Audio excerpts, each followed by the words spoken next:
It is the 21st day of March 2024.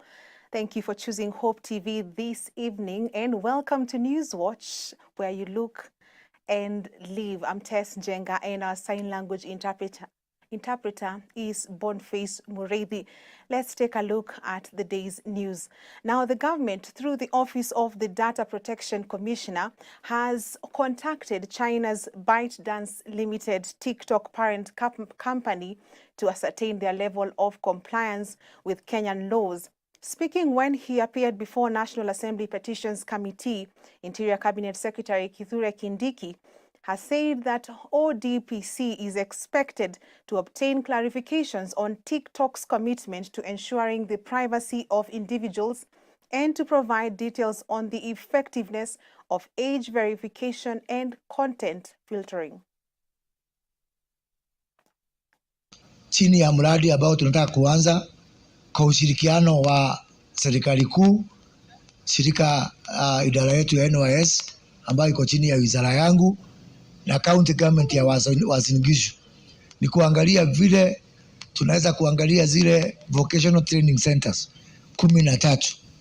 Wakati tutaweka hii mkataba, hizo vocational training center 13 tutazi upgrade na zitakuwa kama ni NYS. Interior Cabinet Secretary Kithure Kindiki has revealed that the government has reached out to TikTok expressing dissatisfaction with their compliance with Kenyan laws. Speaking before the Public Petitions Committee on Thursday, the CS highlighted that the company behind TikTok should respond to the letter. Kindiki acknowledged the advanced criminal activities on the platform, stating that the wide reach of the TikTok platform is being used by criminals to spread malicious propaganda, hack popular accounts through identity theft and impersonation, defraud users through fake forex trade and job recruitment, distribution of sexual content, and exposure of minors to inappropriate content. TikTok and other social media platforms are increasingly being used to spread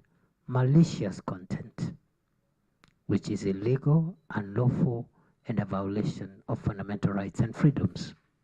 Nevertheless, the CS identified TikTok among other social media applications like Facebook, Instagram, Twitter, and Telegram as potential platforms for growing business networks. As a result, CS Kindiki termed the ban of TikTok in Kenya as immature, adding that there was need to work out a program that will have a policy that is evidence-based to assess whether the risks are more prominent than the benefits. It's important not just to get the facts right, but so that it will inform the balances that we need to strike.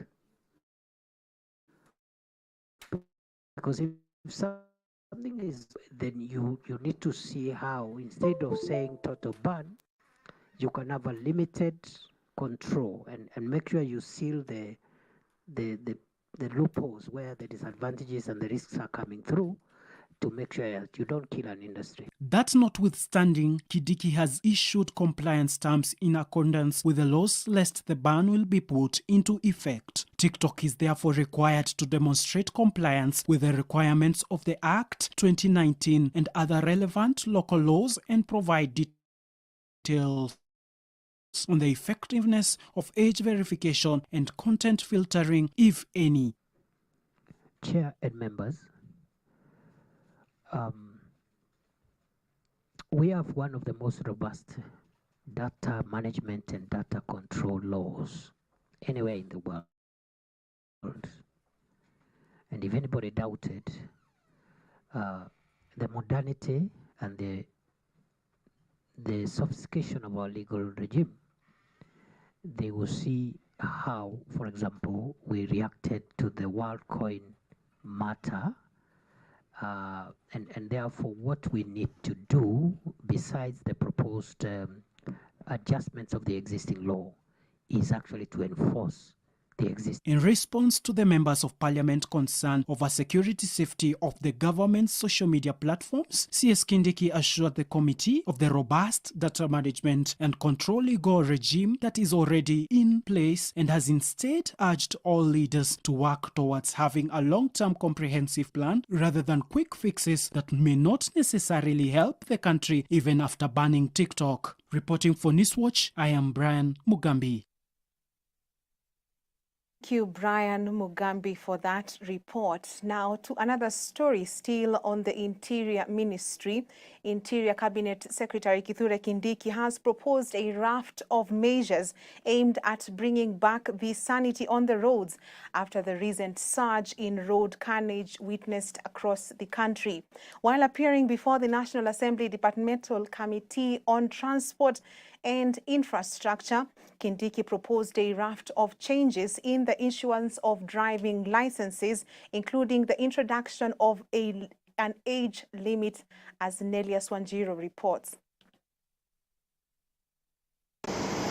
In a bid to curb down the high cases of road accident in the country, the government is now considering introducing an age limit for DL holders, a move that could see Kenyans above a certain age blocked from driving. According to Interior CS Kithure Kindiki, in some countries, citizens above 70 years old are restricted into being passengers strictly owing to the concentration that is needed while driving. The last 17 months I've been in this space. I have come to be increasingly persuaded that before we talk about additional support, either of equipment or of financial nature to do programs, using even what we have, we can achieve a lot. So I would rather to categorize the issue of empowering. I know it's there in my statement. We need to facilitate Mary Omari and the team and the traffic people a little bit. I agree. We need also to bring technology in the road safety and ETC and enforcement space. But before we even reach there, if we enforce the current laws with whatever we have at the moment, and that's where we should start on Monday. The CS has noted that the government would also be proposing the revocation of licenses for any motorist who causes death in an accident. Meanwhile, the CS has revealed that over 20,000 drivers had been arrested in the first 2 months of the year. Kindiki noted that the arrests were affected during operations that were conducted on various roads and highways across the country this year. My brother CS Murkomen, and in the spirit of collective responsibility, I can commit to the House that within 60 days the executive will have finalized the submission of the legislative proposals. 60 days maximum to allow the finalization of the processes that remain. Other than that, insurance cover, yes, renewal of insurance should be tied to accident history, and automation of ticketing in total agreement. He added that the government would intensify the operations in the coming days and weed out drivers flouting traffic rules, such as driving while intoxicated. CS Kindiki highlighted that traffic accidents are a national catastrophe that must be dealt with as a priority through strict enforcement of traffic laws, as outlined in the Section 69 of the Traffic Act. Next week, the Ministries of Interior and National Administration and Transport and Infrastructure will unveil nationwide enforcement measures that will be comprehensively implemented to get rid of unroadworthy vehicles and apprehend rogue drivers and riders. Generally also, even outside trade-related matters, roadblocks are not, the way we are doing them are not a modern way of securitizing the highways, and therefore we are having a discussion on how we can again clean that space, because putting spikes in the middle of a highway looks even untidy. It's a bit untidy, it looks a bit, yeah, and that's how we've done it all over the years. So we are looking at how even those checkpoints can be a bit more presentable. Number two, we also only retain the checkpoints that are critical for our national security. And members, you may want to know. In recent days, over 20 Kenyans, including students, have lost their lives in accidents across the country. Reporting for Hope TV Newswatch, my name is Nelias Wanjiru. Much appreciated, Nelias Wanjiru, for that report. Now, President William Ruto has today presided over the launch of the fourth medium-term plan of Vision 2030. This plan is aimed at guiding the country from 2023 to 2027 financial years in terms of development.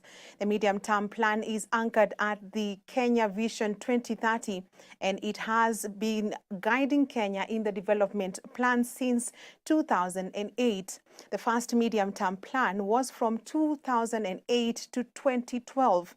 The second one ran from 2013 to 2017, while the third one runs from 2018 to 2022. Speaking at the launch of the plan, the president said that the plan prioritizes the issue of job creation for 1.2 billion Kenyans before the year 2027, as well as boosting the Kenyan economy. Our reporter Nicholas Kivite has more details.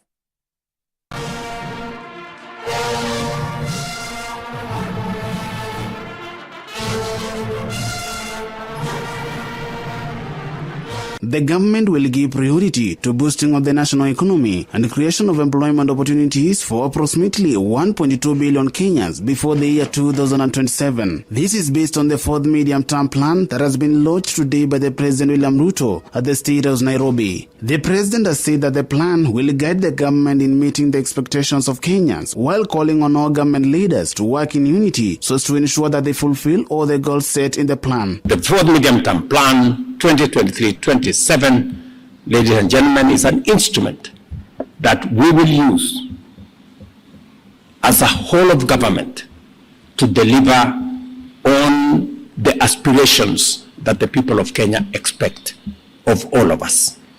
I want to urge every member of the executive, members of the legislature, friends in the judiciary, to work collaboratively, to work together, build synergy, to make sure that we deliver on this plan, knowing very well that all of us are serving the Kenyan people together. The fourth medium-term plan, therefore, ladies and gentlemen, 2023-2027, is now officially launched. And I thank you. At the same time, President William Ruto has said that his government will ensure that all money allocated to the next budget will be used for the benefit of Kenyans and that no corruption will continue in his government. What we witness every time, in some instances, corruption is budgeted into our budget cycle. People budget things that they know will not go to the people of Kenya. I will be spending time tomorrow with our treasury to make sure that with a tooth comb, we eliminate anything that will not go to benefit the people of Kenya in our budget. Speaking at the launch of the plan, the Cabinet Secretary of National Treasury and Economic Planning, Professor Njuguna Ndung'u, said that his ministry expects the financial sector to grow by 8.2% before the year 2027 and the infrastructural sector to grow by 5.9%. Ndung'u has also pointed out that the national economy had been affected by various issues in the past years, but now his ministry is working tirelessly to revive it. We are aware of the various challenges confronting our economy. The main ones include external negative shocks that have affected especially the inflation in the last couple of months, especially in 2023 and other areas of the 2024. The interest structure that has also a global component, a recurring drought that was quite devastating in 2022-2023. All these have affected economic management and slowed economic recovery. But we have seen economic recovery towards the end of 2023 showing some signs of sustainability, of strong recovery, but also sustainability. Our President, His Excellency Dr. William Samoei Ruto, our Deputy President. Reporting for Newswatch, my name is Nicholas Kivite. Thank you, Nicholas Kivite. Now, Deputy President Rigathi Gachagua has said the government will involve the church and religious leaders in the ongoing nationwide crackdown on illicit brews and drug abuse. Speaking today in Mukurweini, Nyeri County, Gachagua stated that the task requires concerted effort. He also appealed to families not to hide their alcohol-addicted kin, adding that the multi-agency crackdown will be intensified. The Deputy President added that illegal alcoholic drinks, drugs and substance abuse posed a serious problem with overwhelming effects on the social and economic development of the nation. Our church leaders, I really want to thank you for your prayers and for your encouragement. I really want to beseech you to join the government. We fight this war together. We need you. We need your participation. The government cannot win this war alone. In the next 1 month, I'm going to start from next week serious engagement with our spiritual leaders in all denominations so that we agree how you help us in this war to save an entire generation. And I said on Sunday, I saw during news somebody, kwa sababu kanisa moja imekuwa na dosari, anataka kupiga kanisa yote ya Kristo. Nikasema ni makosa. The church is a reflection of society. Just the same way in every society there is a deviant. Hata kanisani utakuta kwa mapasta 100, iko moja hako na maneno yake. Lakini huwezi kukashifu the entire clergy and the entire Church of Christ. So tunataka viongozi wetu wa kanisa wapewe heshima yao. The work these men and women of God do. Hawa wakigoma, wakisikiza Babu Owino waende maandamano hawa, tutakwisha. Sasa kama kazi hii imefanywa hapa kwa Mejadong, the church is always there kuja kufariji wale wameifiwa. The role of the church is key in the sanity of this nation. These men and women of God, nobody can ever pay them. They take time to go and pray with those who are grieving. The government has announced plans to launch a new program that will see training for the National Youth Service decentralized. Public Service Cabinet Secretary Moses Kuria says the new program will see NYS partner with county governments who will allow the vocational training centers to be used for their training. In a media briefing after meeting Uasin Gishu Governor Jonathan B. Kuria noted that the government will enhance equipment at the VTCs while counties will be expected to enhance infrastructure. Aside from offering NYS training, the VTCs will also be converted into digital hubs as part of the government's effort to address unemployment among the youth. Chini ya mradi ambao tunataka kuanza kwa ushirikiano wa serikali kuu, shirika idara yetu ya NYS ambayo iko chini ya wizara yangu na county government ya Uasin Gishu, ni kuangalia vile tunaweza kuangalia zile vocational training centers 13. Wakati tutaweka hii mkataba, hizo vocational training center 13 tutazi upgrade na zitakuwa kama ni NYS ndongo, na ndio tunaita NYS VTC mashinani. Yani ile NYS ambayo iko huko juu sasa tunaileta hapo chini. Chini ya ushirikiano huo, mimi na rais tutaenda tutatafuta equipment, naye governor na timu yake wataendelea kujenga infrastructure. Wale ambao wataongoza mafunzo, wale walimu tutaleta hapo instructors, ni wale wetu tuko nao pale kwa NYS. Pia hizo vocational training centers 13 tukishawahi kuzichukua chini ya huu mradi, tutazifanya zikuwe ile digital hubs ya kufanya kazi, sio tu kwa wanafunzi ambao watakuwa katika hizo chuo 13, bali pia ni vijana hapa Uasin Gishu ambao wataweza kuingia pale na kufanya kazi digital jobs na waweze kujisaidia. Well, on that note, let us take a short break on Newswatch tonight. We will be back with more, including the passports backlog menace at Nyayo House. Stay with us.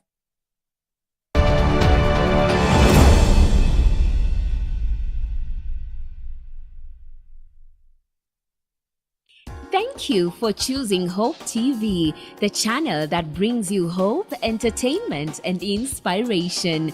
We value you and would like to serve you better. Talk to us by scanning this QR code on your screen or go to our social media page at Hope TV Kenya and click on the survey link by the name Hope TV Survey. It will just take a few minutes but means the world to us. We value your feedback. Hope TV, look and live. In order to keep hope alive in the airwaves, Hope Media has a couple of initiatives. Friends of Hope. Friends of Hope is you and I forming a team of well-wishers and volunteers who give in cash and kind to support in spreading the gospel at Hope Media. Currently, Hope Media is running a campaign under Friends of Hope dubbed 100 for 1. Through the campaign, Hope Media is asking Hope FM and Hope TV listeners and viewers to give just 100 shillings in order to reach one more soul with the message of hope and the gospel. Engage with us on our social media platforms at Hope FM Live and at Hope TV Kenya. Kuwa rafiki mso leo. Hope TV is where you look and live, with an excellent selection of the best Christian programming consisting of local and international content, of inspirational stories, talk shows, Bible commentary, youth, health shows, children entertainment, contemporary gospel music, extended times of worship, live broadcast, news, movies, drama, Christian ministry programs, and so much more. Hope TV is another quality service from Christ is the Answer Ministries, with over 45% of authentic and credible local content every week. Hope TV is a sister station to Hope FM, Kenya's leading Christian radio station, with footprints across the country. Tune in to Hope TV, where you look and live.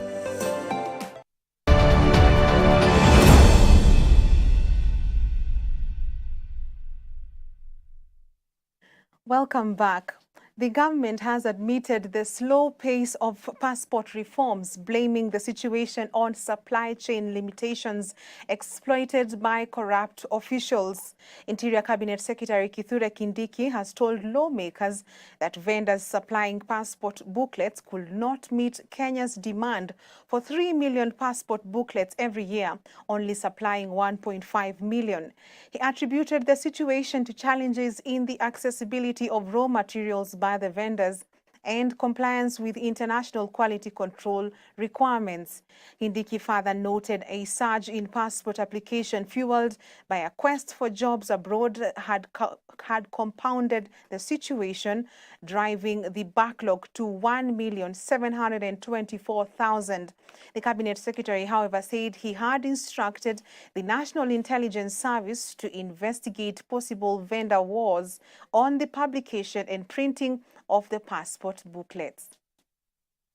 Then the backlog is almost now under 1,724,000.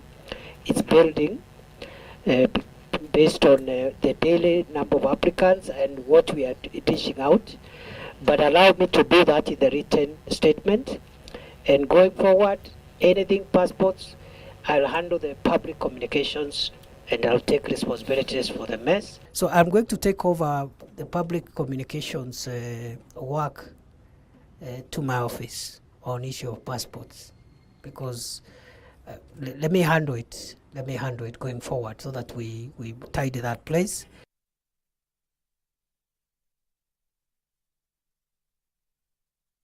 And the government is working to reform the private recruitment agency PRA sector, which has faced numerous scandals over time. While speaking in Garissa County, Labour and Skills Development Principal Secretary Shadrach Mwadime has announced the creation of a vetting committee that will sort the various matters in the sector. This committee, chaired by a senior officer from his office and involving various security agencies, aims to address issues like human trafficking and scandals within private recruitment agencies nationwide. Kate and Diego with more.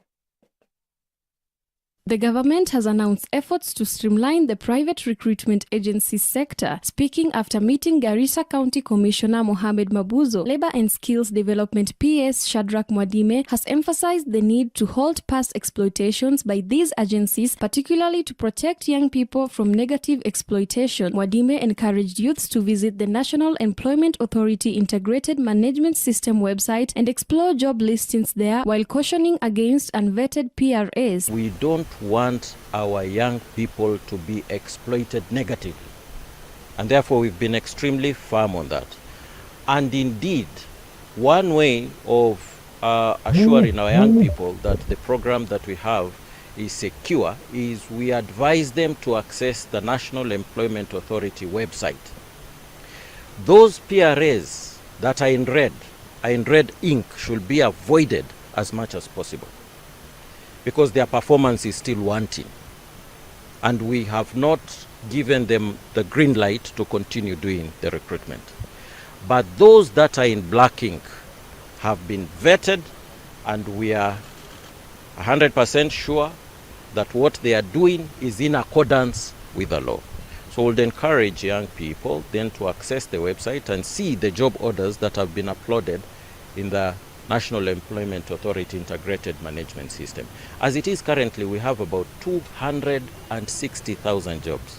Additionally, the PS has revealed that the government has initiated a labor migration program, noting his recent negotiations in Germany. He has stated that the first round of talks with German officials had taken place 2 weeks prior, and that the second round is yet to take place, anticipating that by June, Kenya and Germany will sign a bilateral labor agreement, hence facilitating structured job opportunities for young Kenyans in Germany. As government, we have embarked on a labor migration program.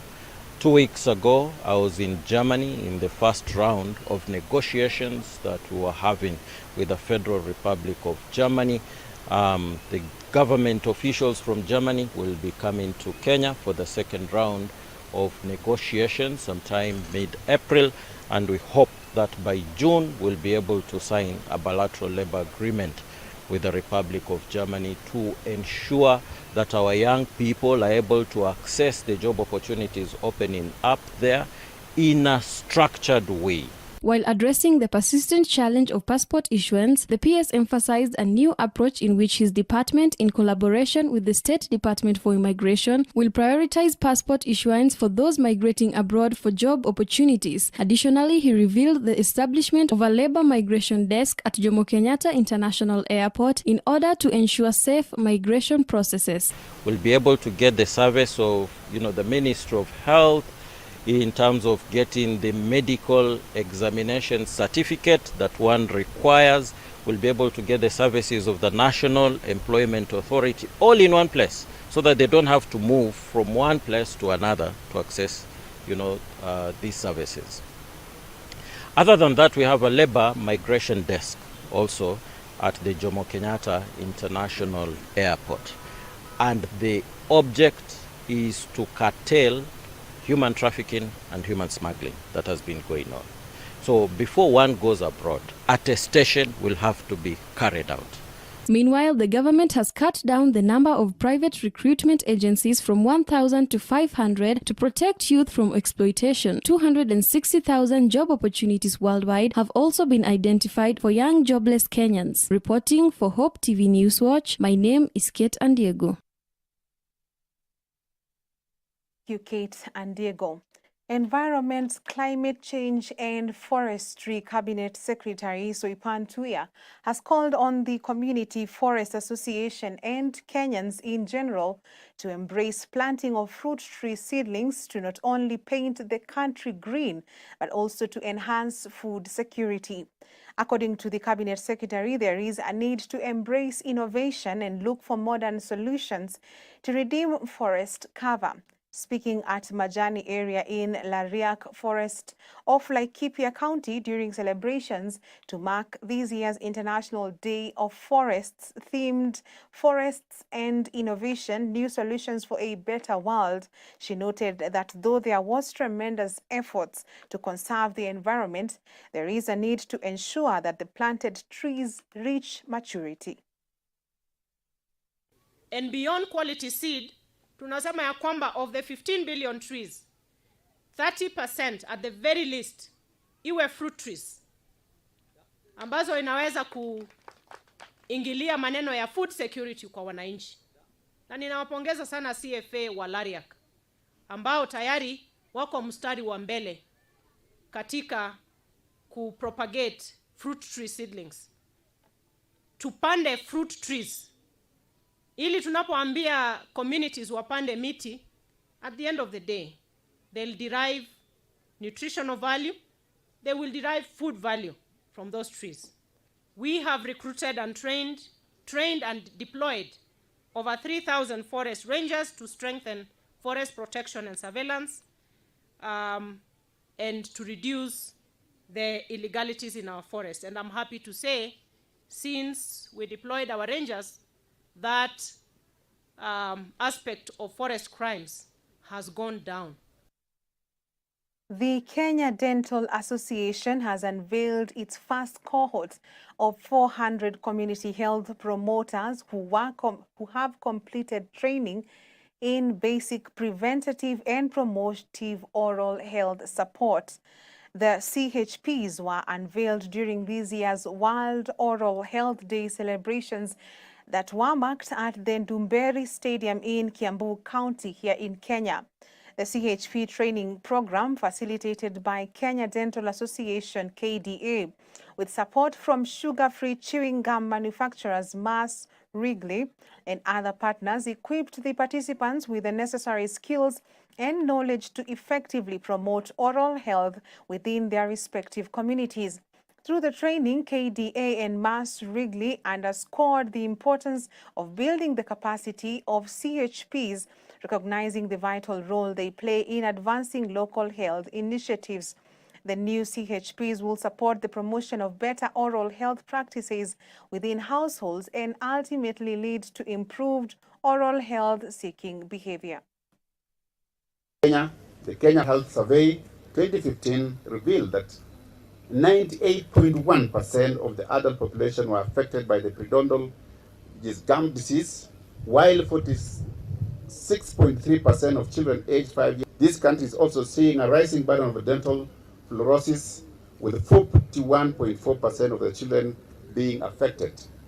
This prevalence is expected to have risen with the increased consumption of groundwater from the boreholes and due to. Our purpose at Mars Wrigley is to inspire moments of everyday happiness, and this goes hand in hand with the oral health mandate of a happy mouth is a happy body. Not to forget that today we also celebrate International Happiness Day, and this is also very important for us at Mars Wrigley. So we have to prioritize our oral health for overall well-being and happiness. It is really easy.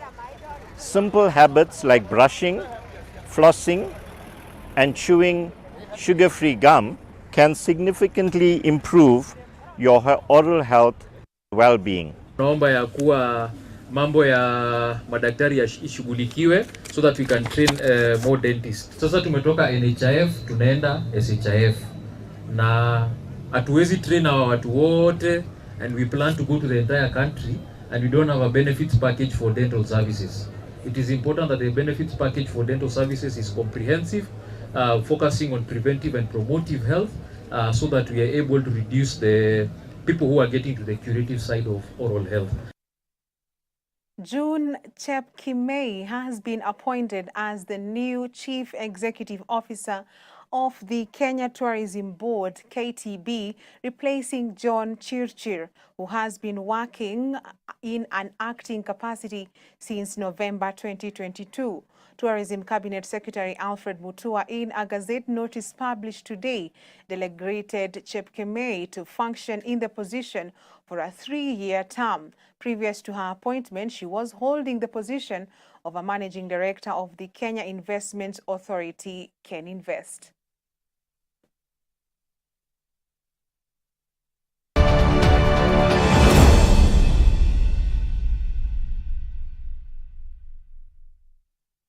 Thank you for choosing Hope TV, the channel that brings you hope, entertainment, and inspiration. We value you and would like to serve you better. Talk to us by scanning this QR code on your screen or go to our social media page at Hope TV Kenya and click on the survey link by the name Hope TV Survey. It will just take a few minutes but means the world to us. We value your feedback. Hope TV, look and live. In order to keep hope alive in the airwaves, Hope Media has a couple of initiatives. Friends of Hope. Friends of Hope is you and I forming a team of well-wishers and volunteers who give in cash and kind to support in spreading the gospel at Hope Media. Currently, Hope Media is running a campaign under Friends of Hope dubbed 100 for 1.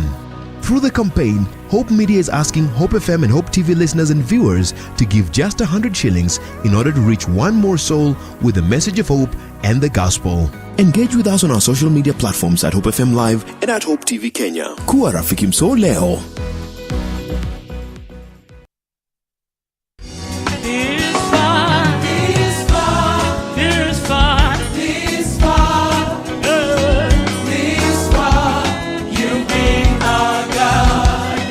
To get Ebenezer by Jane Allaire as your Skiza tune, SMS the word Skiza 88300023 and send to 811. Hope Skiza, spreading the hope. Ebenezer, you've been our God. Ebenezer, Ebenezer, Ebenezer.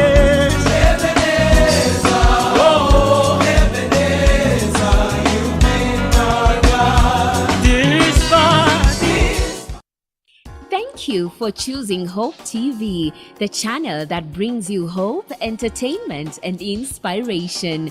We value you and would like to serve you better.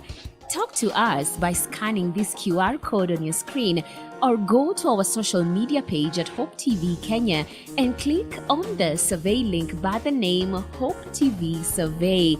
It will just take a few minutes but means the world to us. We value your feedback. Hope TV, look and live.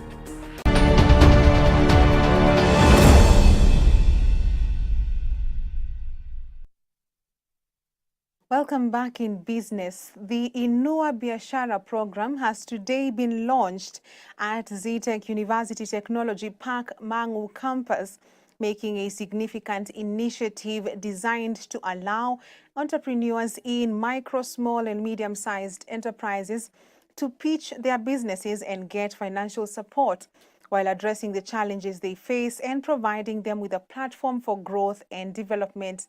Small and micro enterprises, popularly known as SMEs, are the engines of growth vital to most economies. Micro, small, and medium-sized enterprises are the backbone of the African economy, accounting for the majority of businesses and providing employment opportunities to millions of people.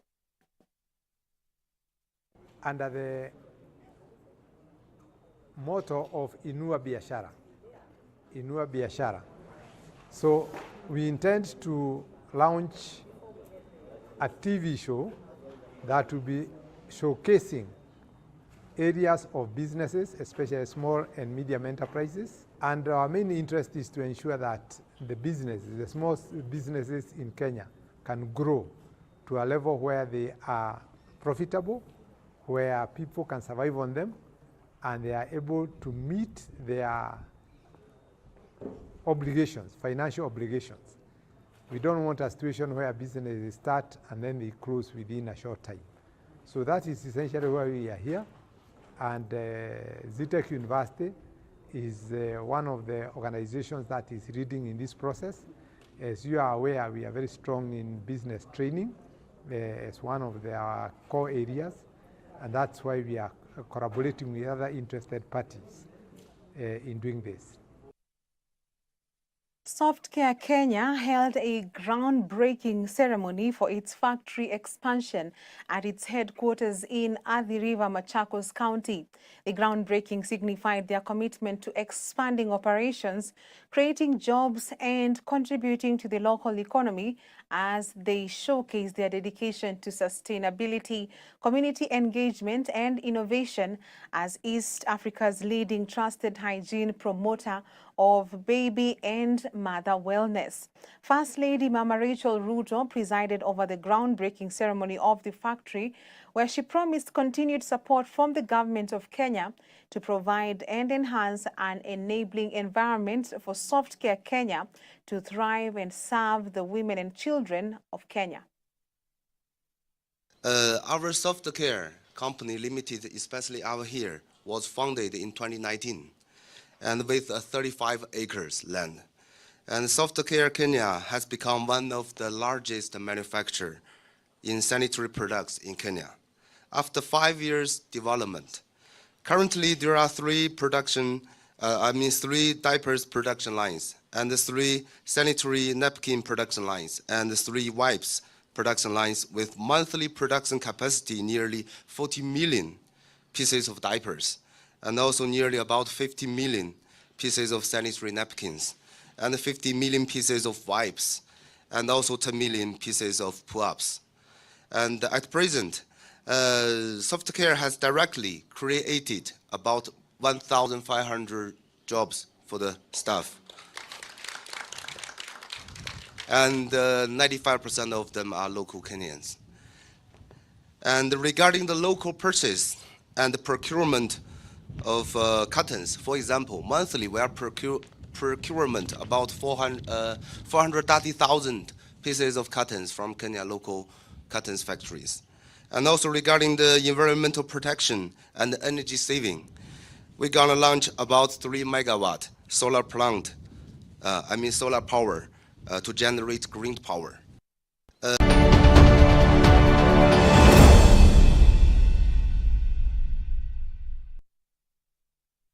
And in sports, Kenya's Angela Okutoi is the new African Games women's singles tennis champion after winning the 13th edition by defeating Lamis El Hussein from Egypt in straight sets on the hard courts in Accra, Ghana this afternoon. A day after dethroning defending champions Maya Sherif also from Egypt 5-7, 7-5 and 7-6 in semi-final stage in over 4 hours. Okutoi was more ruthless against El Hussein, running victorious in 6-4, 6-2 in 1 hour and 30 minutes for Kenya's first gold medal in tennis since 1978. The Auburn University student follows in the footsteps of Jane Davis Doxon and Susan Wakungu, who won gold and silver respectively in singles in 1978 in Algeria. Her medal is Kenya's 21st at the quadrennial event in Accra and the 5th gold medal after those won by athletes Aaron Cheminigwa, Emily Gee, Beatrice Chepkoech, and Mary Mora. Yesterday when I was too far down, I just told myself that I could really come back. Actually, I was crying on my bench. So I feel like that really helped me a lot just to calm down and just to focus on what I need to do. And I just have this fighting spirit in myself that I know that I can do it and I can beat anyone. So that really motivated me and that's what kept me going from yesterday's stage. And Nakuru Golf Club is gearing up to host the second leg of the highly anticipated 2024 NCBA Golf Series this Saturday, the 23rd of March 2024. Over 100 amateur golfers from around the Rift Valley region are poised to tee off at the Par 73 golf course as they compete for top honors and a chance to secure coveted slots at the tournament's grand finale later in the year. The upcoming event follows the successful inaugural leg held earlier this month, which attracted 145 25 golfers. Notably, Kenneth Mboro emerged victorious in the Division 1 category after carding an impressive 38 Stableford points. Speaking ahead of the event, NCBA Group Managing Director John Gashora expressed excitement about returning to Nakuru Golf Club for the second leg of the series. It was a bit shaky at the start. I scratched the first hole, scratched the second hole, and then some 2 quick pars, so I saved myself on that 9. When we turned, I got a par on the hole that I scratched. I got another par, so I redeemed myself. Bad finish, number 18. I took the rescue. You know, my rescue really goes far. I took it right to the corner. I tried to punch out. It hit a yardage marker. Ball went back in. So straight into the bunker, left bunker. Putted out of that bunker. Interestingly, ball almost hit the pin. Came out with a bogey. So I can take that home anytime. And Safaricom Chapa Dimba action heads to Kirinyaga County this weekend for Central Regional Finals with 8 teams, 4 boys and 4 girls teams set for the Regional Crown Showdown at Wanguru Stadium. The 8 teams include the 2 times regional champions Barcelona Ladies FC from Laikipia, Cartsville FC from Kirinyaga, St. Joseph Secondary from Muranga, and Kiwanja Queens from Kiambu in the girls category. The boys category will feature Karatina Homeboys from Nyeri, Lisa FC from Laikipia, Kiaga Sek from Kirinyaga, and M-Pesa Foundation from Kiambu. The weekend showdown marks the final regional finals of the Safaricom Chapadimba 4th edition, which officially kicked off in August last year in Western Kenya. The Central Region featured a total of 325 teams from 6 counties, namely Kiambu, Kirinyaga, Muranga, Laikipia, and Nyeri, with 288 boys teams and 37 girls teams participating at the grassroots level.